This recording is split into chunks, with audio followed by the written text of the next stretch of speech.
Upper Moon 4 Hantengu is the trickiest, most psychotic, and arguably the most dangerous demon in all of Demon Slayer. And by the end of this video, you will know all about his unique blood demon art, all 7 of his different demon forms, and how he went from a thief and serial killer to the 5th most powerful demon in the world. This video will give you not only all the relevant information from the manga, but also additional information from the Demon Slayer extra material, some of which has never been officially translated into English, so be sure to keep watching until the very end. When we first see him during the big meeting of the Upper Moons, Upper Rank 4 Hantengu gives off the impression of a meek, timid, and superstitious old man. Although he certainly looks creepy and unsettling, he doesn't look very threatening, especially when compared to the other Upper Moons. When Akaza, Doma, and Kokushibo engage in their violent exchanges, Hantengu looks terrified. And he also seems absolutely horrified by the fact that the Upper Moons have displeased their master Muzan. Based on Hantengu's behavior during the meeting, it would be easy to conclude that he's one of the weakest and most useless demons that we've ever encountered in the series. And yet, we know that he is Upper Moon 4, someone who is stronger than both Gyutaro and Gyokko. How is that even possible? Well, that is the paradoxical brilliance of Hantengu's character, so let's break it down. If you guys enjoy our Demon Slayer content and you want us to keep it going, leave a quick like and comment right now to help us with that YouTube algorithm. And fun fact, but over 50% of the people who watch our videos haven't taken the time to subscribe. If that is you, do me a big favor and subscribe right now and hit that notification bell to turn on all notifications.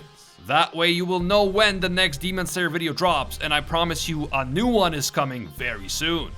Hantengu's origin story does get a double-page spread in the manga, specifically in chapter 126, but the backstory is then expanded upon in the extra material. Ever since he was just a child, Hantengu had been a compulsive liar, and he constantly made up excuses for doing horrible things. In his own mind, he was always a victim of cruelty and injustice, and anyone who got in his way was a terrible bully and a villain.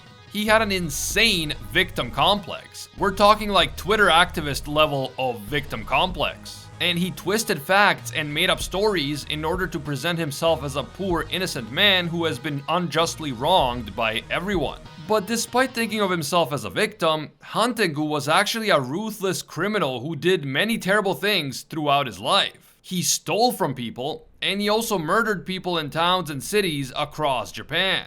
If he was ever suspected of wrongdoing and questioned about it, he would outright deny any wrongdoing and he would endlessly profess his innocence.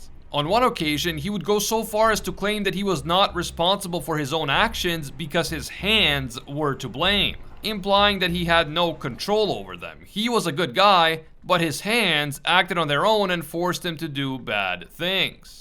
There is some question about whether Hantengu was just making up excuses because he was a cruel narcissist who thought he had the right to do whatever he pleased, no matter how many people got hurt, or whether he was mentally ill and genuinely believed that he wasn't the one doing these terrible things. In my opinion, it is more likely that he was just a narcissist who believed that everything in the world was his for the taking, and that anyone who got in his way deserved to die. After all, if the entire world revolves around him, as every narcissist thinks it does, and if he believes that he is the main protagonist of the story, as every narcissist certainly does, then according to his perspective, only a villain would dare to get in the way of the protagonist and his desires. I think this option is more likely because I find it hard to believe that Muzan would have recruited someone who was completely mentally unhinged as one of his Upper Moons. Someone who is totally mentally unstable would not be a very dependable servant, and he would be harder to control. Because he was a notorious and violent criminal, Hantengu would often change his name and other aspects of his identity in order to avoid being caught by the authorities.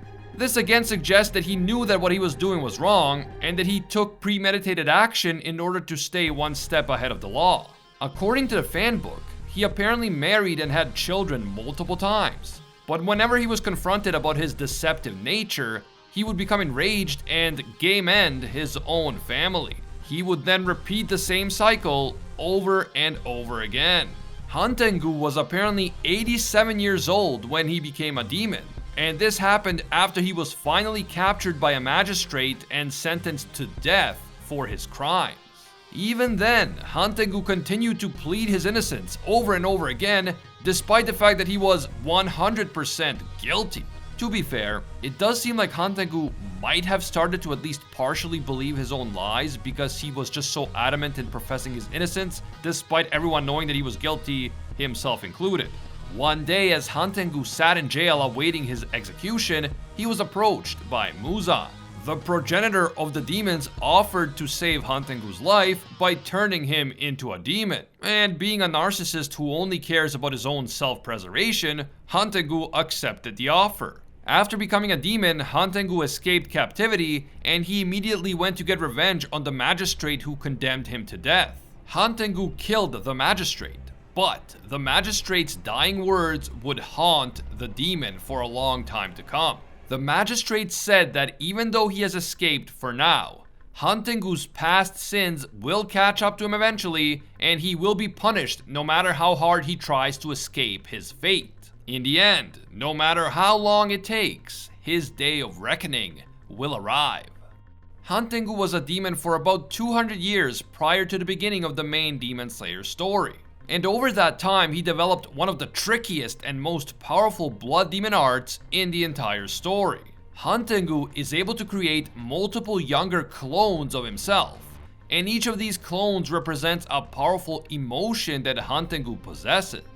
The clones are all different, they have different abilities and personalities, and they even look different, which can be quite confusing for anyone trying to fight Hantengu. The clones all have kanji on their tongues which identify the emotion that they represent, and Hantengu can either control them or allow them to act on their own. This blood demon art comes into effect once someone cuts off the head of the form that Hantengu normally uses. The head and the body will then each transform into two separate clones, and if these two clones are relieved of their heads, they will just multiply again and turn into 4 separate clones.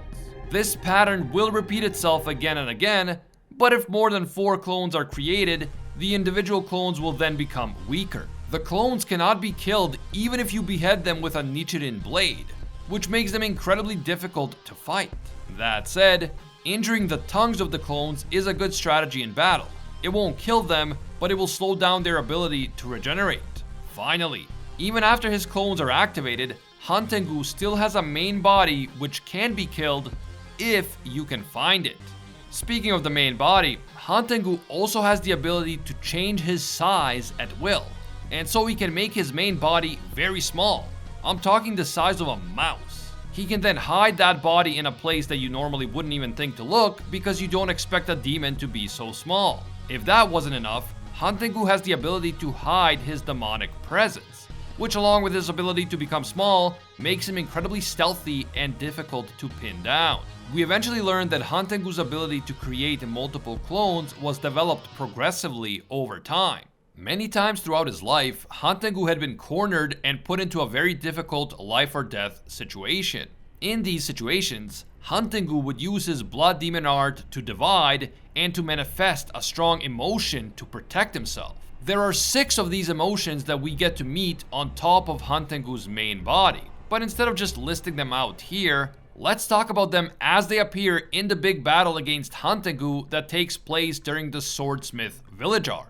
And quick warning, from this point on, I will be spoiling what happens to Hantengu in the Swordsmith village arc, so please proceed with caution, you have been warned. So after the Upper Moon meeting, both Hantengu and Gyoko are sent out to the Swordsmith village to essentially destroy it and kill everyone there, thereby depriving the Demon Slayer Corps of their critically important ability to produce Nichirin blades. Hantengu is seen crawling on the roof of one of the buildings in the middle of the night. He knows that Muzan is angry, and he and Gyoko have to hurry and prove their usefulness to their master right away. As Muichiro and Tanjiro are talking while Nezuko sleeps, Hantengu just randomly crawls into their room. Hantengu is so good at hiding his presence that the Demon Slayers didn't even realize he was there until they saw him with their own eyes. Shocked, Muichiro and Tanjiro both attack Hantengu, but surprisingly, he only seems to be dodging and he screams at them to stop being mean to him.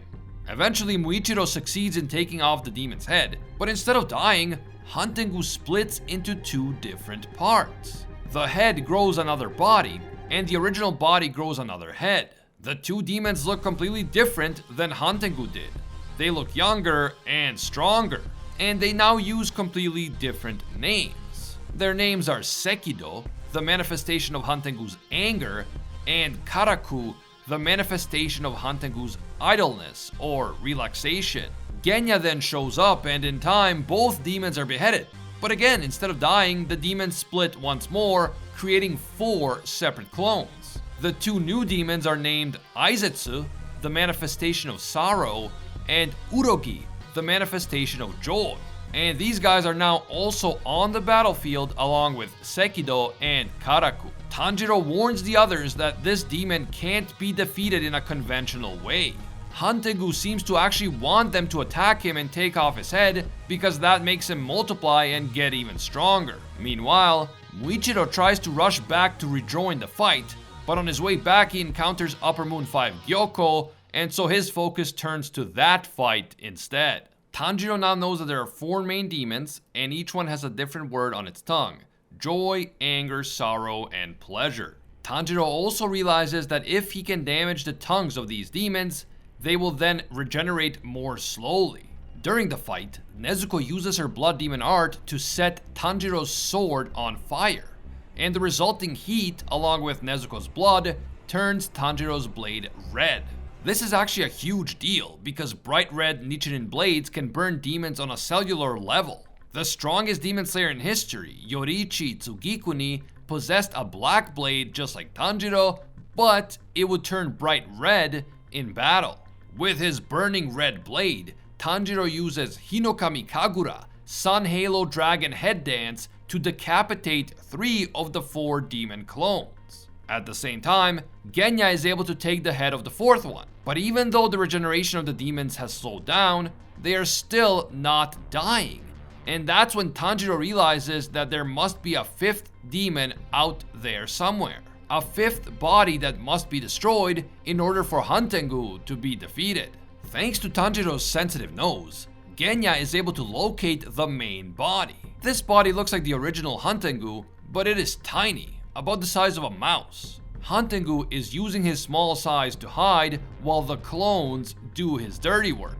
Genya and Tanjiro attempt to kill the tiny demon, but then a new demon shows up to protect the miniature Hantengu. This 6th demon is actually the other 4 demons coming together to create a new identity, Zohakuten, the manifestation of Hantengu's hatred. As I said earlier, Hantengu has the ability to get stronger whenever he becomes cornered and is in fear for his life. And the more pressure he is feeling, the stronger he becomes. The 6th demon, hatred, is the ultimate embodiment of that strength. The new demon is way stronger than the other ones, and he immediately gains an advantage over Tanjiro, Nezuko, and Genya in battle. Thankfully, that is when the love Hashira Mitsuri comes to the rescue. She uses her incredible flexibility and agility, along with the thin and flexible nature of her sword, to counter the demon's overpowered attacks. She is nearly killed at one point after absorbing a massive attack directly, but her superhuman muscle density allows her to survive the attack, and she is then pulled to safety by Tanjiro, Genya, and Nezuko. Mitsuri gets back into the battle, raises her heart rate, and manages to manifest the Demon Slayer mark. Now faster and stronger than ever before, Mitsuri is able to buy the others time to track down Hantengu's real body. A struggle ensues as Hantengu increases the size of his body and manages to fight back, but due to all the energy that the other demons have used up, he is getting weaker and weaker. Desperate to regain his strength, Hantengu tries to find humans to devour. But after Muichiro tosses him a new katana, Tanjiro manages to take Hantengu's head using Hinokami Kagura, Dancing Flash, a form that combines Hinokami Kagura with Zenitsu's Thunderclap and Flash technique. But Hantengu still doesn't die. For some reason, his headless body continues to move in an attempt to reach the humans. Tanjiro then realizes that even this was not the real body. This body is yet another demon clone, Urami, the manifestation of Hantengu's resentment. So for those keeping track, That is now 6 demon clones on top of the real body for a total of 7 demon forms. Hantengu's real body has taken on a miniature form and it is actually hiding inside the heart of Urami. The sun is just about to rise, and Tanjiro has to make an incredibly hard decision. Should he save his sister Nezuko from the sun, or should he save the innocent humans from Hantengu? In the end, Tanjiro decides to perform his duty as a demon slayer and to save the innocent humans that Hantengu was targeting. He cuts down both Urami and Hantengu's real body just as the sun rises. Hantengu is dead. But what happened to Nezuko? Was she destroyed by the sun?